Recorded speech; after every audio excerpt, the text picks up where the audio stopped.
अस्सलाम वालेकुम।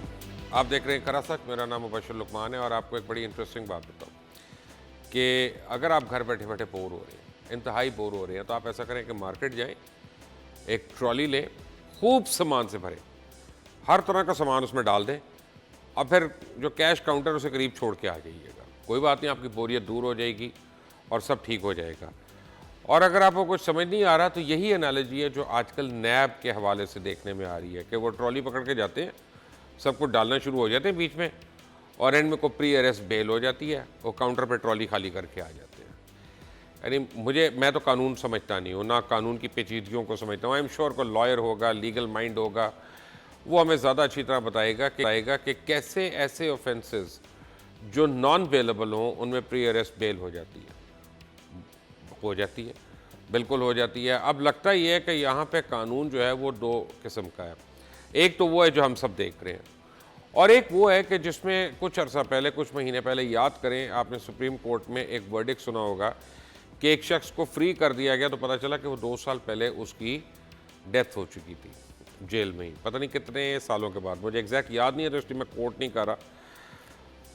तो एक वो भी है कि गरीब आदमी इधर फंसता है तो वो फंसने के बाद अपनी बेगुनाही साबित करेगा, और जो ज़रा बड़ा आदमी है उसको आप फंसा लेंगे तो बड़ी बात है, वरना फंसना फूसना कोई नहीं है उसने यहाँ पे। यही हमारा मेयार है, यही हमारा कानून है। नजीब हारून साहब मेरे साथ हैं आज, नेशनल तहरीक इंसाफ के। नबील गबोल साहब पाकिस्तान पीपल्स पार्टी के सीनियर रहनुमा, आप भी मेरे साथ हैं। और मेरी स्पेशल रिक्वेस्ट से मुझे ज्वाइन किया रियाज हुसैन पीरज़ादा साहब ने, पाकिस्तान मुस्लिम लीग नवाज से इनका ताल्लुक़ है। लेकिन जहाँ नैब, मेरे जैसे लोग तो नैब के बड़े फ़ैन हैं कि नैब बड़ा काम कर रहे हैं और नैब जो है बड़े बड़े लोगों को हाथ डाल रही है गर्दन पे, लेकिन हर आदमी नैब का फ़ैन नहीं है। डॉक्टर बाबर अवान जो हैं वो नैब के प्रोसिक्यूटर से आज उलझ पड़े। बड़े हमारे दोस्त हैं, अच्छे आदमी हैं, लेकिन ज़रा देखे वो क्या कहते हैं। Watch this. प्रोसिक्यूटर साहब ने बड़ी दिलचस्प बात की है और वो ये कि जो नैब के ख़िलाफ़ दोनों बोलने वाली पार्टियां हैं उनके 2 नुमाइंदे उनको वो बतौर गवाह पेश करना चाहते हैं। तो इसका मतलब ये हुआ कि उन दोनों पार्टियों के लीडर्स जब नैब के ख़िलाफ़ बोलते हैं तो वो बेचारे झूठ बोल रहे होते हैं, गलत बयानी कर रहे होते हैं या गलत फहमी का वो शिकार होते हैं। अपनी बारी आए तो कहते हैं कि सियासी मुकदमात नहीं बनने चाहिए। आपने देख लिया पिछली 3 तारीखों पे कि किस तरह से गवाहियाँ नहीं पेश की जा रही। तो इस मुकदमे में एक तरफ से नवाज शरीफ का नुमाइंदा आएगा और दूसरी तरफ से नुमाइंदा आएगा उनकी एक इत्तेहादी जमात है जो अपोजिशन में, उसका, और वो दोनों आके गवाही देना चाहते हैं। मैं उनकी गवाही का मुंतज़िर हूँ, आएँ वो सारे गवाह करें। पाकिस्तान में ये पहली दफ़ा हो रहा है पाकिस्तान की तारीख़ में कि कोई इदारा अदालत में खड़ा होकर ये कह सकता है कि कानून को रहने दें, 30 दिन लिखा हुआ है, इसको रहने दें। ये पहली दफ़ा हो रहा है कि कोई इदारा खड़ा होकर ये कह सकता है कि हम पहले सियासी लोगों को बुलाना चाहते हैं। डॉक्टर साहब बहुत दुखी हैं। डॉक्टर साहब जो है नैब से खुश नहीं है, वैसे मैं नैब से खुश हूँ और मैं चाहता हूँ कि नैब ने जो जो कोशिशें शुरू की हैं उन पर जल्दी जल्दी काम कर ले। लेकिन नबील गबोल साहब अस्सलाम वालेकुम, आपसे एक रिक्वेस्ट है, आपके पास पेन पेपर है? मेरे पास इस वक्त नहीं है स्टैम्प। अच्छा, वैसे मैं आपको बता देता हूँ, वो बाद में आपको मैं SMS भी कर दूंगा। मैं अपना अकाउंट नंबर देना चाह रहा हूँ आपको, अगर कोई और आप लोगों ने एक अकाउंट खुलवाना हो तो जिसमें बहुत ज़्यादा पैसे डालने हो तो मैं अकाउंट नंबर भेज सकता हूँ आपको। 2-3 हैं, बल्कि सारे के सारे भिजवा देता हूँ। ये कैसे मिल गई क्या कहते हैं, बेल बिफोर अरेस्ट? क्योंकि जहाँ तक मुझे समझ है गबोल साहब, ये तो नॉन बेलेबल ऑफेंस नहीं है कहीं। देखिए, वो बेहतर होता मुबशर साहब आप किसी लॉयर को बुलाते और वो इस सवाल का जवाब आपको ज़रूर देता।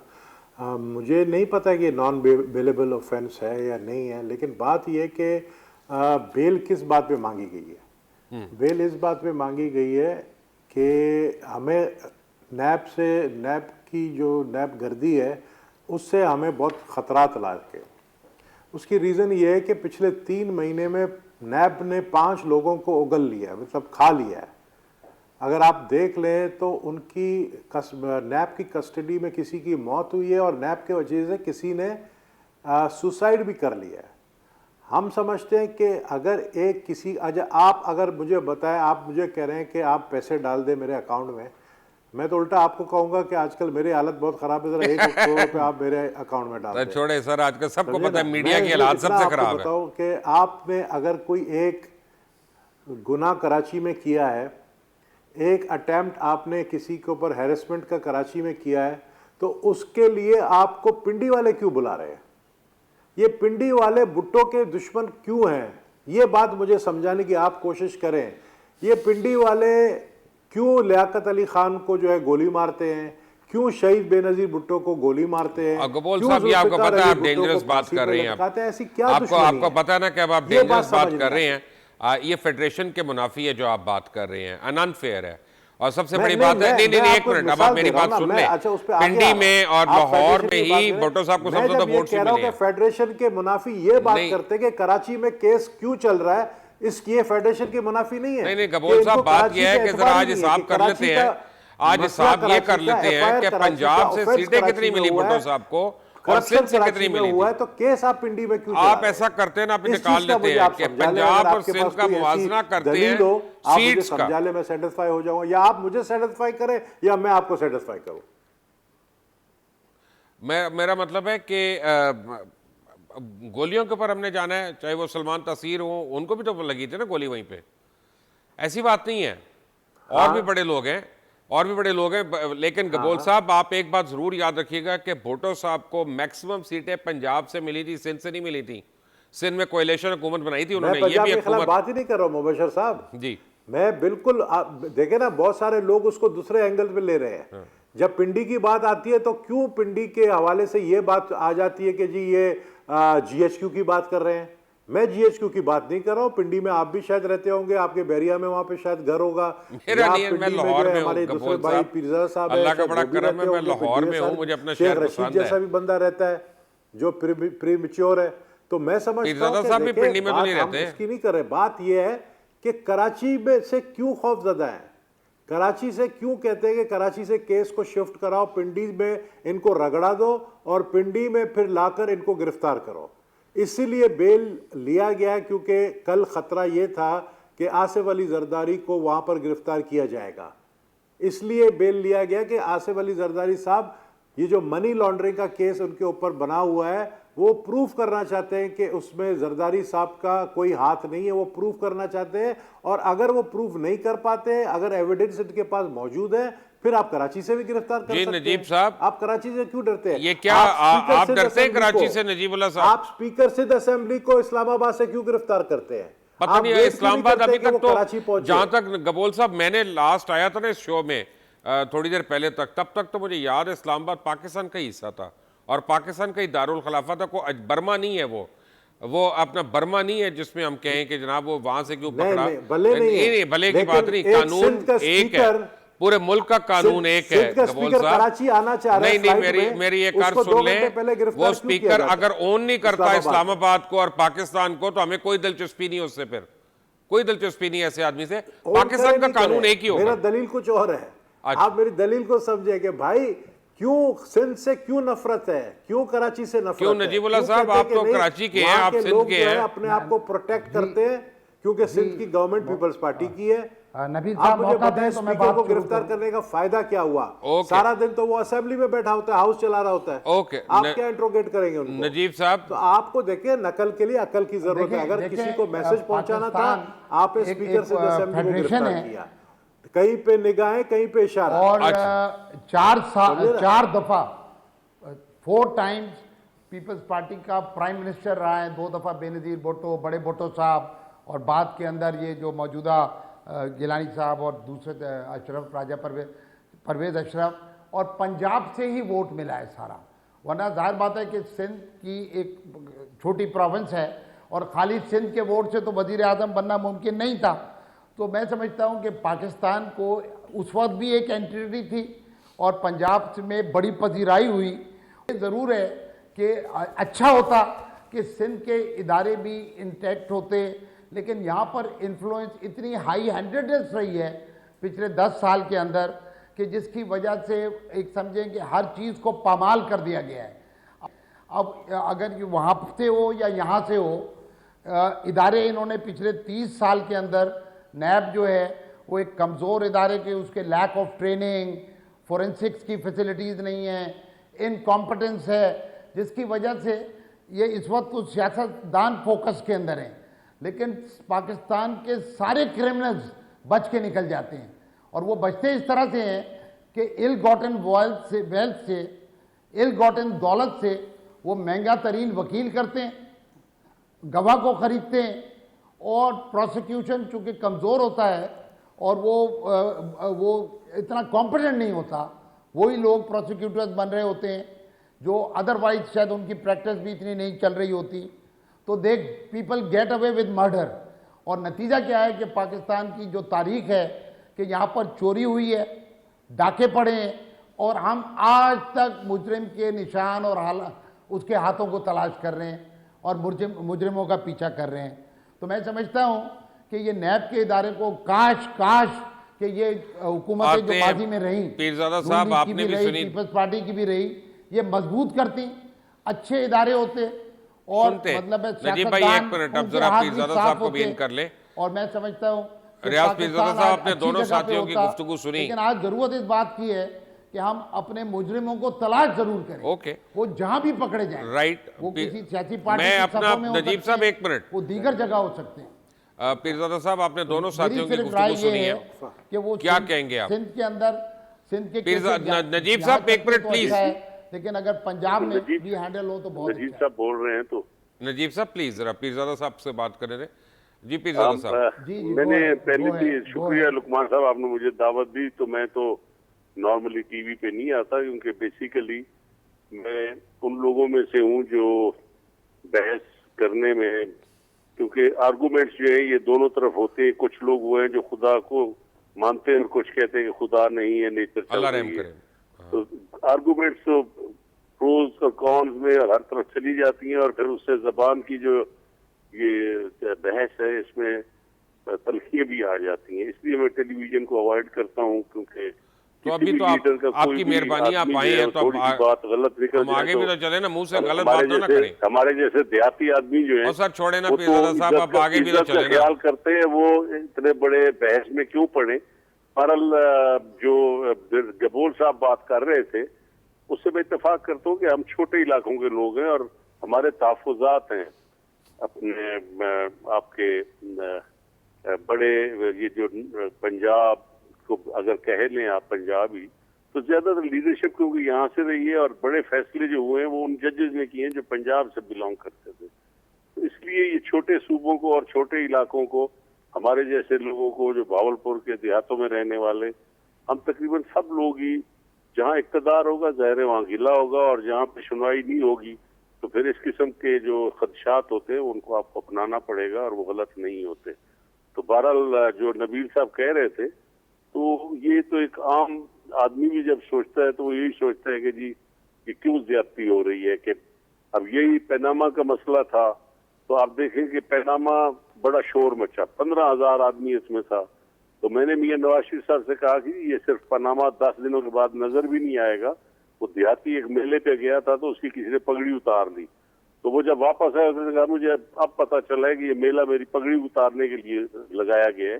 तो नवाज शरीफ साहब की पगड़ी उतारनी थी, उन्होंने वो उतार ली है, और अब कहीं पनामा नजर नहीं आ रहा। और अब आप देखिए उन केसेस में जो 9 साल मुशर्रफ जिनके पीछे पड़ा रहा और इनको जेल भेजने के चक्कर में था, वो साबित न कर सका, तो ये अब कैसे साबित होंगे। तो ये बेइंसाफियां जो है ये बहस में ले जाती हैं, और फिर मेरे जैसे कमजोर आदमी वैसे बहस बिल्कुल सही कह रहे हैं पीरज़ादा साहब। एक मुझे छोटा सा सवाल है, मैं इत्तेफाक ही करता हूँ। पीरज़ादा साहब एक छोटा सा सवाल है आपसे ज़िमनी इसी सूरत में कि एक सदर, वज़ीर आज़म और तकरीबन कोई 16 गवर्नर और वज़ीर आला साउथ पंजाब के रहे, पंजाब में और पाकिस्तान में वज़ीर आज़म भी, स्पीकर नेशनल असम्बली भी रहा, और तकरीबन कोई 110 के करीब वफाकी और सूबाई वज़रा जो हैं साउथ पंजाब से रहे।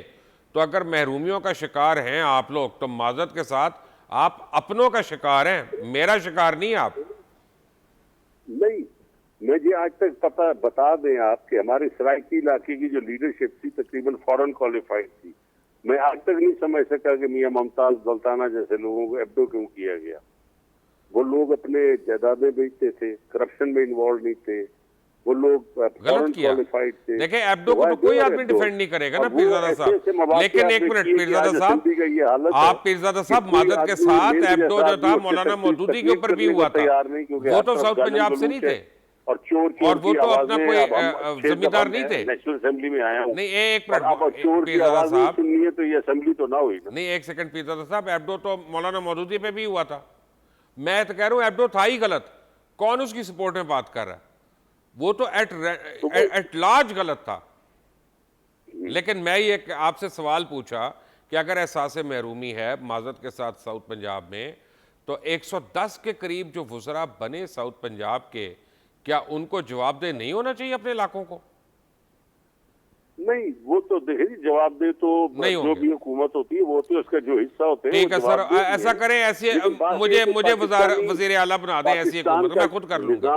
ये क्या बात है सर, आगे पीछे हम भागते रहते हैं वजीर बनने के लिए, बन जाए तो कहते हैं कि यार हमारे पास पावर नहीं है, लेकिन छोड़ते भी नहीं है जब तक वो उतार ना दे आके या बदल ना दे आके। बट एनीवे पीरजादा साहब आते हैं इसके ऊपर, मेरे साथ रियाज पीरजादा भी हैं और जनाब नजीब साहब भी हैं, नबील गबोल भी हैं। एक ब्रेक के बाद आते हैं तीनों के पास, take a break.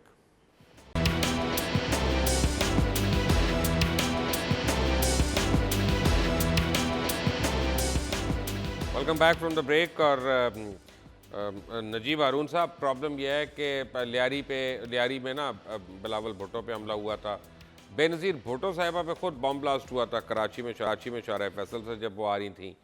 Parvez Musharraf साहब पे पिंडी के ऊपर हमला हुआ जब वो पिंडी में थे और अपनी आर्मी हाउस में आ रहे थे। लेकिन खैर हमने क्योंकि वोट नहीं लेने हैं तो, और वो भी लसानी बुनियादों पे, तो हम ये बातें कर नहीं सकते, या हम करते हैं तो गलत हो जाती हैं। बट एनीवे आप तीनों बड़े हमारे काबिल एहतराम शुरका हैं। मुझे ये बताइएगा नजीब हारून साहब कि मुझे ये तो सारे कहते हैं कि नैब को बंद कर दो, कोई मुझे ये नहीं कहता इदारे को बेहतर कैसे करना है ताकि वो फ़ाल हो जाए। उसके लिए क्यों नहीं इकट्ठी हो जाती तमाम जमातें? देखिए, पाकिस्तान का जो सबसे बड़ा मसला आज रहा है वो 22 साल इमरान खान साहब ने भी एक पूरी मुहिम चलाई है इक़्तिदार में आने से पहले, करप्शन और आज पाकिस्तान जिस हालत में है उसकी भी अगर तशख़ीस की जाए तो एक ही बड़ी वजह जो सामने आती है वो ये है कि इसके वसाइल जो है ना वो लेफ़्ट, राइट एंड सेंटर लूटे गए हैं। और पाकिस्तानी बहैसियत मजमूई कामयाब लोग हैं, लेकिन पाकिस्तान इस वक्त मफलूकुल हाल है। तो नैब या FIA या और कोई जो इस जैसा इदारा कि जो तहकीक कर सके, जो फोरेंसिक्स की फैसिलिटीज़ से आरास्ता हो, जहाँ पर कॉम्पिटेंट लोग, बेहतरीन दिमाग, क्योंकि जो क्रिमिनल होता है ना, या जो क्राइम को प्लान करता है, या जो इसी तरह के चीज़ों की राउटिंग करता है, जिस तरह की ये बात हो रही है, वो इंतहाई शातिर दिमाग होते हैं। और इसके अंदर on the other side of the table, prosecution के साइड के ऊपर, इन्वेस्टिगेशन के साइड के ऊपर, जब तक हम इन इदारों को मजबूत नहीं करेंगे तो डाका पड़ता रहेगा, मुजरिम बच के निकलता रहेगा और पाकिस्तान गरीब से गरीब तर और मफलूकुल हाल और दुनिया के अंदर तीसरी दुनिया के नक्शे के ऊपर ही पड़ा रहेगा। गो कि हम एक न्यूक्लियर ताकत हैं, हमारे बेहतरीन लोग पूरी दुनिया में छाए हुए हैं। तो ये मैं समझता हूँ कि नैब को पहले वाले कर लेते, और आज भी इस चीज़ की ज़रूरत है कि इसको हम इंतहाई मजबूत इदारा बनाएं, इसको सियासत से पाक बनाएं और ये अपना काम करता रहे ताकि पाकिस्तान के वसाइल पाकिस्तान के अंदर रहें और वो पाकिस्तान की तरक्की के अंदर इस्तेमाल हो। ये मेरी गबोल सोच है। साहब, और ये मेरा ख्याल में हमें करना पड़ेगा। हमारी नस्ल कर ले या इसके बाद की नस्ल कर ले या उसकी बात की, क्योंकि पाकिस्तान तीसरी दुनिया के गड़े में से, गुर्बत के होल में से निकल ही नहीं सकता जब तक के एक छन्नी की सूरत में पीरजादा सारे साहब के के सारे सवा 3 मिनट ले गए थे, अब आप कभी गबोल साहब के पनामा, ले रहे हैं, मुझे 1 कभी मिनट बात तो लंदन, करने दें कभी उनसे। दुबई, कभी अमेरिका। रोके जी। अब गबोल साहब, सॉरी अपना आपकी तरफ लेट हो गया आने में। मुझे ये बताइएगा कि ऐसी सूरत हाल कोई नहीं है कि तमाम सियासी जमातें पार्लियामेंट में बैठ के एक बिल पेश करें और जो कमजोरियां हैं नैब में या जो कमियां हैं या उसके प्रोसिक्यूटर्स चेंज होने हैं या बेहतर होने चाहिए ताकि केसेस सही हों, इस पे क्यों नहीं काम कर सकते? ये भी तो याद रखें कि नैब के दो चेयरमैन आप दोनों मिलकर लगा चुके हैं, आप भी और नून लीग भी। आज आप लोग उसी के शिकार हैं। मुबशर साहब, मुझे एक बात बताएं, हम नैब के ख़िलाफ़ नहीं है। हम एक तो मैं आपको साफ वाजे करूँगा, जो नैब का चेयरमैन है वो बेदाग इंसान है, उसका पास्ट बड़ा बेदाग रहा है। लेकिन हम जो तरीक़ेकार है ना, अब आप मुझे एक बात बताएं, टीवी में, मीडिया में, टीवी के अंदर आप जब एक ये दिखाते हैं कि एक नैब के अंडर कस्टडी बंदा जो है वो उसकी वफ़ात हो गई और उसको हथकड़ी लगा हुआ था बाहर तक, और बाद में कहा जाता है कि इसलिए हथकड़ी नहीं खोला ताकि दुनिया देखे कि हम करप्शन के ख़िलाफ़ कितने हैं और हम दुनिया को एक लेसन सिखाना चाहते हैं। नबील साहब, अल्लाह रहम करे, जो है नहीं खोली। अल्लाह रहम करे, ना आप ना मैं ना कोई शुरका ना कोई और डिसेंट आदमी इस बात को स्वाय कंडेम किए नहीं रह सकता। इस पर तो बात करना ही बेकार है, ये तो कंडेमेबल बात है। कंडेमेबल है ना, मैं आ रहा हूँ उसी पे कि क्यों हम कह रहे हैं, क्यों कहते हैं कि नैब का तरीक़ेकार गलत है।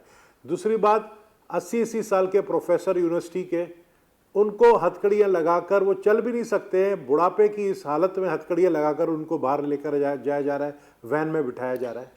फिर आप लेटेस्ट FIA भी ये करता है। नवाज शरीफ को हथकड़ियाँ नहीं लगी, एक मिनट गबोल साहब, मियां नवाज शरीफ साहब को हथकड़ियाँ नहीं लगी, लेकिन शाहिद मसूद को तो बेड़ियाँ भी लगती रहीं। शाहिद मसूद देखे ना, वो क्या क्या उसके साथ नहीं हुआ जेल में, अंडर नैब कस्टडी में उसके साथ नहीं, FIA खुद बताइए बात कि शायद आपको ये बात बताइए नहीं बताइए कि अंडर कस्टडी उसके साथ क्या क्या करते रहे हैं, क्या क्या ज्यादतियां करते रहे हैं। लेकिन एक शख्स जो आखिरी में अभी गया दुनिया से, सुसाइड नोट में वो लिख रहा है, चीफ जस्टिस से अपील कर रहा है कि नैब को सही करें। ठीक है, इसके बाद प्रॉब्लम ये कहने की जरूरत नहीं है, प्रॉब्लम ये है, मुबशर लुकमान को कहने की जरूरत नहीं है। मैं और आप यहाँ बैठ के, उसने अपना गबोल साहब, फैसला चीफ जस्टिस के कोर्ट में छोड़ दिया। मैं और आप यहाँ बैठ के वर्डिक्ट नहीं दे सकते कि उसने सुसाइड की। प्रोब तो होने देना, फोरेंसिक एविडेंस तो आने दे। हो सकता है उसको मर्डर करके ये नोट मैंने लिख के रख दिया हो वहां पे, तो जरा इस पर तफसीलात तो आने देना। हम फैसला तो नहीं अभी कर सकते, बट आपका पॉइंट वेल टेकन। एक मुझे सिर्फ बात बताइएगा कि 10 दिन की जब ये बेल बिफोर अरेस्ट ख़त्म होती है, उसके बाद क्या होगा? क्या दोबारा मज़ीद बेल के लिए अप्लाई किया जाएगा कि फिर वो रिस्क लिया जाएगा कि गिरफ्तारी का? देखें, अब कोर्ट को तो हम चैलेंज नहीं कर सकते हैं। कोर्ट चाहे तो देखें, नैब को इतने पावर्स दे दिए हैं कि अगर एक रेफरेंस में अगर बेल है तो वो दूसरे रेफरेंस में पकड़ लेते हैं। उनको तो हम नहीं रोक सकते हैं। और मुझे तो ख़तरा यही है, मुझे तो यही ख़तरा है कि जरदारी साहब तो उन्होंने प्रोटेक्टिव बेल लिया सिंध हाई कोर्ट से, और वो कल जा रहे हैं इस्लामाबाद। शायद इस्लामाबाद में किसी और रेफरेंस में उनको बिठा दे, तो ये ज़रूरी नहीं है। लेकिन बात ये है कि हम चाहते हैं कि जिस तरीके से चेयरमैन बिलावल का भी नाम दिया गया, जो 2 साल का बच्चा था जिसके ऊपर केस उस वक्त का डाला गया है। मनी लॉन्ड्रिंग का केस चेयरमैन बिलावल पे नहीं है, मनी लॉन्ड्रिंग प्रूव नहीं हुआ है। FIA आता है प्राइम मिनिस्टर के नीचे, प्राइम मिनिस्टर अभी तक ये प्रूव नहीं कर सका, प्राइम मिनिस्टर की ऑफिस या FIA ये प्रूव नहीं कर सकी कि ये फालूदा वाले कौन थे। आप पहले बताएं तो सही। आखिर आप जब किसी को गिरफ्तार करते हैं तो गिरफ्तारी का तरीकेकार यही है कि बताइए जी इस चीज में हमने गिरफ्तार किया है, ये एविडेंस हमारे पास है, इसकी हम इन्वेस्टिगेशन कर रहे हैं। बिल्कुल सही आप कह रहे हैं। लेकिन पहले ये गिरफ्तार करते हैं और बाद में ये जो है एविडेंस ढूंढते हैं। मैं आपसे बिल्कुल एग्री कर रहा हूं गलत है कि गिरफ्तारी करने से पहले एविडेंस बिल्कुल अगर बेल मिलता है तो बेल लेते रहेंगे। राइट। लेकिन बात यह है कि हम चाहते हैं कि इंसाफ हो, अक्रॉस द बोर्ड हो। अगर आसिफ अली जरदारी कल गिरफ्तार होते हैं तो फिर डिफेंस मिनिस्टर जो है परवेज खटक को भी गिरफ्तार होना चाहिए, उसके खिलाफ भी रेफरेंस चल रहा है, और KPK का CM के खिलाफ भी रेफरेंस चल रहा है, उसको भी फिर गिरफ्तार होना चाहिए। गबोल साहब, वंस अगेन 10 दिन के बाद या कल आप समझ रहे हैं कि आपके को चेयरपर्सन आसिफ अली जरदारी साहब, साबिक सदर इस्लामी जमहूरिया पाकिस्तान, अरेस्ट हो सकते हैं नैब से? बिल्कुल हो सकते हैं। मैं समझता हूं कि नैब का जो तरीक़ेकार रहा है, पिछला अगर तरीक़ेकार रहे तो इसमें कोई मुझे हैरानगी नहीं होगी। इसका मतलब है कि अगले 10 दिन के अंदर हम तैयार रहें मेंटली, और आप भी तैयार हैं कि जरदारी साहब former president of Pakistan arrest हो सकते हैं?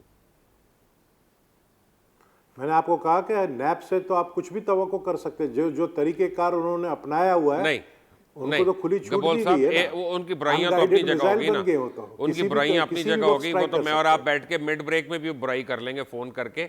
मैं ये कह रहा हूं कि लीगली एंड पॉलिटिकली जो सिनारियो डेवलप हो रहा है, उसमें आपको ये लग रहा है कि उनके अंदर होने के चांसेस ज़्यादा हैं? देखिए, जो बेल उनको आज मिला है, उस बेल को आप अगर लॉफुली समझे, वो प्रोटेक्टिव बेल है, वो सिंध हाई कोर्ट ने दिया है, और वो कल जा रहे हैं इस्लामाबाद। तो इसलिए मैंने कहा कि मुझे हैरानगी नहीं होगी कि वहां पर नैब उनको गिरफ्तार करेगी। नहीं, मैं कह रहा हूं कि और लेट्स से, अगर नैब ने ये चीज किया, मैं कुछ और कह फिर रहा हूं गबोल साहब, एक हम मिनट। सड़कों पे इसलिए आएंगे, आप- फिर हम आप- नैब को कहेंगे कि आप अक्रॉस द बोर्ड अकाउंटेबिलिटी आप करें। सही कह फिर रहे हम हैं। कहेंगे मैं कि आपसे फिर agree आप कर रहा हूं। गिरफ्तारियां करें। मैं तो आपसे 100% एग्री कर रहा हूं कि अक्रॉस द बोर्ड अकाउंटेबिलिटी होनी चाहिए, लेकिन मैं ये कह रहा हूं कि बिल्कुल कल अक्रॉस अगर द बोर्ड होना चाहिए। नहीं। एक तरफा अगर होगा तो फिर जो बात की है पीरजादा साहब ने, नबील भाई, मुझे एक बात नबील भाई, बताएं मुझे प्लीज कि समझ जो लें, वादे मुझे- किए मुझे थे जरा- प्राइम मिनिस्टर ने साउथ पंजाब को अलग सूबा बनाने का, वो मुझे एक बात प्राइम समझने मिनिस्टर चाह भी रहा हूं। भूल गया और वो एमएनएस भी भूल गए, नबील भाई, मेरी जिन्होंने एक जो अर्ज इस सुन ले, बुनियाद पे वोट लिया। मेरी एक अर्ज सुन ले, मैं कुछ और बात कर रहा हूं प्लीज। क्या 10 दिन के बाद आप समझते हैं कि जरदारी साहब की बेल बिफोर अरेस्ट जो है वो एक्सपायर हो जाएगी और नई उनको इंटरिम रिलीफ नहीं मिलेगी? उस वक्त खतरा है उनके अरेस्ट होने का? देखिए, मैं जज नहीं हूं, मैंने आपको एक चीज बताया कि आप लोग बिल्कुल बात मैं तो इस करते बात होंगे पे ना हैरान आपस नहीं में। होऊंगा कि उनकी गिरफ्तारी 10 दिन की जो प्रोटेक्टिव बेल है उसके बाद होगी। मैं इस पे बिल्कुल हैरान नहीं होऊंगा, और यही मैंने आपको कहा ओके। कि हम यही तवक्को कर रहे हैं, क्योंकि नैब से आप कुछ भी तवक्को कर रियाज सकते हैं। पीरजादा साहब, आप भी कानून को समझते हैं और आप पार्लियामेंटेरियन हैं, बहुत मंझे हुए और कोना मुश्क आप सियासतदान हैं, आपकी बड़ी इज्जत है, आपका बड़ा यानी नाम है अल्हम्दुलिल्लाह। आप समझ रहे हैं कि जिस तरह से गबोल साहब कह रहे हैं जरदारी साहब को परेशान होने की जरूरत है कोई? देखिए सर, परेशान तो जाहिर है कि इतने बड़े लीडर्स को, जो 3 साल प्राइम मिनिस्टर रहा हो, वो जेल में पड़ा हो, जो एक प्राइम मिनिस्टर को गोली लग जाए, एक प्राइम मिनिस्टर जो है फांसी चढ़ जाए, और फिर ये कहना कि जी इस तरह जैसे हम कहते हैं जी हमारे साउथ पंजाब में हमारी ज्यादती हो रही है, तो प्राइम मिनिस्टर तो भुट्टो साहब भी रहे हैं, प्राइम मिनिस्टर बेनजीर साहब भी रही हैं, तो फिर भी सिंध वाले कहते हैं कि हमारे साथ ज्यादती होती है। तो आखिर कोई तो है ना, कोई वजह तो है इस मुल्क के कि हमें समझ से जो बाहर है कि कौन है वो जो ये कर रहे हैं, कि प्राइम मिनिस्टर की भी कोई वजूद नजर जैसी शख्सियत जो है वो जेलों में है, प्रेसिडेंट से हैं, बेल से हैं, जो बच्चा था कल का उसको भी नैब में बुला लिया गया है। नैब का कॉन्सेप्ट बहुत ठीक है, लेकिन जैसे नजीब साहब ने फरमाया कि कोई ठीक भी तो उसको नहीं कर रहा कि उसको जो proper forensic, proper training of the investigating officers, और अभी जो भर्ती नैब के अंदर हुई थी पीछे सिफारशी जो लोग आए थे प्रॉपर चैनल से, पब्लिक सर्विस कमीशन, उनका अप्रोच और है, उनको वो जब लोग मिलते हैं उनको तो उनकी अप्रोच और है, जो सिफारशी तौर पे है उनकी वही भाई उनके जैसे पुलिस में है या हमारे और इदारों में जैसे बेइंसाफी करते हैं लोग। तो कॉन्सेप्ट ठीक है, ये किसी को नहीं है इसमें एतराज कि होना चाहिए एहतसाब, लेकिन एहतसाब का तरीका ये तो नहीं है कि एक दरखास्त राइट, तरीका क्या होना चाहिए उस पे आगे बात करते हैं। लोगों को जो है इनका प्रॉपर पहले इन्वेस्टिगेशन हो, आते हैं 9 साल तरीके जो पे। केसेस अंडर इन्वेस्टिगेशन रहे और उनमें कुछ नहीं मिला तो पकड़ के नवाज शरीफ साहब को आपने बिठा दिए। तो इसलिए ये है ना कि जिन लोगों के साथ दिल धड़कते हैं इस अवाम के, जो अवाम के लीडर हैं, जिनके साथ अवाम के दिल धड़कते हैं, असल में उनका तो एहतराम किया जाए। असल में देखें, बात यह है कि खैर इस पे आते हैं एक ब्रेक के बाद। ज़्यादा साहब मेरे साथ ही हैं, नजीब हारून भी मेरे साथ है, नबील गबोल भी मेरे साथ ही हैं। After break, take a break.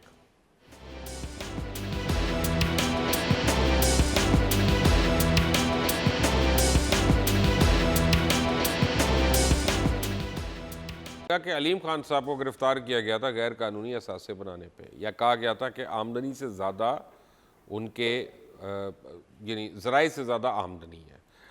अच्छा, अब क्या कहा जा रहा है कि जी उनके मतलब तमाम तहकीकात कंप्लीट हो गई हैं, तो फिर उनको जेल में क्यों रखा जा रहा है? कि उनको सामने लेके जाया जाए। उसके बरक्स मियाँ शहबाज शरीफ जो थे वो जेल के बाहर हैं और वो फिर भी रही हैं, टुर भी रही हैं, सूट भी नए पहन रहे हैं। तो क्या आप लोगों की फाइनली बता दें, अब हमें आप ज़्यादा टेंशन ना दें, डील हुई है कोई मियाँ साहब से आपकी कि वो बाहर फिर रहे हैं, या फिर ये कोई और कानून है जिसके तहत अलीम खान अंदर है? देखिए, मेरा ख्याल में ये बात किसी की भी दिमाग में पॉलिटिकल फ्रेम के अंदर इस वक्त जो हमारा सीन है, क्योंकि माजी में ये सब कुछ होता रहा है, तो ये बात किसी को रजिस्टर नहीं हो रही कि इसमें इमरान खान साहब कितने एडमेंट हैं। तो शहबाज शरीफ बाहर क्यों फिर रहे हैं? इदारा करे, उन्होंने किसी की मदद के लिए नहीं जाना है, चाहे वो पीटीआई का बंदा हो या नून लीग का हो। और एक बात इमरान खान साहब तय कर चुके हैं कि कोई 3 दफ़ा का वजीर आज़म है, कोई 1 दफ़ा का सदर है, कोई वजीर रहा है, वो भाई पाकिस्तानियों का भी वक्त आ गया कि उनका एहतराम किया जाए। अगर हम इन लीडर्स का एहतराम करते रहेंगे तो आप जापान जैसे तरक्की याफ्ता मुल्क, ईस्टर्न और वेस्टर्न यूरोप से वाकिफ़ हैं, कई दफ़ा वहाँ सदूर वजीर आज़म करप्शन में पकड़े गए और क्राइम्स में पकड़े गए। तो ये जो इदारे हैं, ये मैं इसके ऊपर बिल्कुल मुत्तफ़िक हूँ कि इदारों को मजबूत किया जाए और उनको पॉलिटिकल इन्फ्लुएंस से आज़ाद किया जाए, लेकिन जो गिरफ्त के अंदर आ जाए। सर मादत के साथ नजीब साहब, लोग टैक्स देते हैं, नजीब साहब IRS जो है ना, आपका एक टेस्ट केस है ना, काम करता है, लोगों को आपका एक टेस्ट केस होता है कि वो पकड़े जाएंगे। नजीब हारून साहब बड़ी अच्छी बातें कर रहे हैं, लेकिन मुझे एक बात का जवाब दे दें, अगर इदारों में इंटरफेरेंस नहीं होनी चाहिए तो आपके इंफॉर्मेशन मिनिस्टर जो है वो MD PTV जो खुद आपके वजीर आजम ने अपॉइंट किया है, उनके ऊपर बार बार कीड़े क्यों निकाल रहे होते हैं? काम क्यों नहीं करने दे रहे उनको? बहुत सारी चीज़ें पीटीआई के अंदर भी ठीक होनी है और बहुत सारी चीज़ें हुकूमत के अंदर भी ठीक होनी है। पाकिस्तान के अंदर हमने अच्छी मिसालें ना माजी में कायम की हैं और शायद अभी भी बहुत सारी, लेकिन टॉप डाउन हमें सुधरना है और पाकिस्तान को बचाना है, यानी पाकिस्तानियों को। मुझे और आपको, मुबश्शिर लुकमान साहब, नबील गबोल साहब को, पीरजादा साहब को शायद कोई फर्क ना पड़ता हो, हमें पड़ता है, क्योंकि हम इसके मुल्क के वो मुझे और गबोल साहब को तो बहुत फर्क पड़ता है। ग्रुप के अंदर आप माशाल्लाह सबसे ज्यादा टैक्स पेयर हैं, आपके पास बड़ी दौलत है। पीरजादा साहब तो जमींदार आदमी हैं, वो कोई दाने पानी कर ही लेंगे। मुझे और गबोल साहब को फर्क जरूर पड़ता है, ये मैं आपको गारंटी दो। क्यों गबोल साहब, आपको फर्क पड़ता है कि नहीं? बिल्कुल बड़ा फर्क पड़ता है। हम आम आदमी हैं और जाहिर है मैं समझता हूँ कि हम सब आम आदमी हैं सर, मैं भी बिल्कुल आम आदमी हूँ, लेकिन ये हम अगर पूरी ईमानदारी के साथ इसका अगर आप आम आदमी हैं के लिहाज से हम टॉप। नजीब साहब आप प्लीज उनके 1.5 मिनट तो रहने देना, लेके, और आप भी उनके 1.5 मिनट तो रहने दें, आपने कर लिया। अंदर आ जाएंगे वो जो 90-95% पाकिस्तानी है, कभी ना घर का ख्वाब देख सकता है, ना कभी कोई असासों का, उसको नजीब साहब प्लीज। नबील गबोल साहब, क्या ऑन अ सीरियस नोट आप तैयार होंगे ऐसी किसी प्रोपोजिशन पे जिसके तहत नैब में यानी थोड़ी सी तब्दीलियां की जाएं ताकि वो ज़्यादा फ़ाल हो और यानी बकौल आपके लोगों की पकड़ियां भी बचती रहें? देखिए, हम बिल्कुल, मैं समझता हूँ पाकिस्तान पीपल्स पार्टी और मुस्लिम लीग नून, हम समझते हैं कि नैब के कवानीन में तब्दीली लानी चाहिए। ये नहीं कि आप करप्शन को या करप्ट को दिफा करें या उनको आप सेफ एग्ज़िट दें। हम ये कहते हैं कि आप जो ये तरीक़ेकार के लिए एक आपका जो आर्टिकल है, मेरे ख़्याल में आर्टिकल जो है 108 के हवाले से मैं बात करूँगा, आपको चाहिए कि कम से कम जो कौमी असम्बली का बिल है वो आप पेश करें, हम उसको पास करवाएं, क्योंकि आपके पास अक्सरियत नहीं है कोई बिल पास करवाने का। आप सिर्फ 7 मेंबर्स पे खड़े हैं, हम आपका साथ देते हैं। करप्शन के ख़िलाफ़ मज़ीद और घेरा तंग करने के लिए आप पकड़ें। मैं आपको एक मिसाल दूं, आपके लाहौर के चले मिसाल देते, एक थानेदार के पास 2-2 हज़ार गज का बंगला है, बिल्कुल है। हमारे पास यहाँ एक मुख्तियार कार जो है हम ऊपर से आते हैं ना नीचे। गबोल साहब बात तो तय हो गई ना, ऊपर से आते हैं ना नीचे। थानेदार छोड़ दे बेचारे, पहले SSP बड़े हैं, उनको पकड़ लेते हैं। लेकिन वेरी क्विकली 1 मिनट है मेरे पास। मैं वही कह रहा हूं ना कि आप नीचे से, ऊपर से लेके नीचे तक जाए, बिल्कुल आना चाहिए, लेकिन एक साथ कैसे आएंगे? आपको सिर्फ पतली गर्दन नजर आती है सियासतदानों की, गर्दन पतली लेकिन जो मैसिव करप्शन है वो उसके और नीचे है, उधर आप नहीं जाते हैं। ये गर्दनें पतली नहीं है माजरत के साथ। पीरजादा साहब 1 मिनट है सर, आपकी क्लोजिंग स्टेटमेंट सर।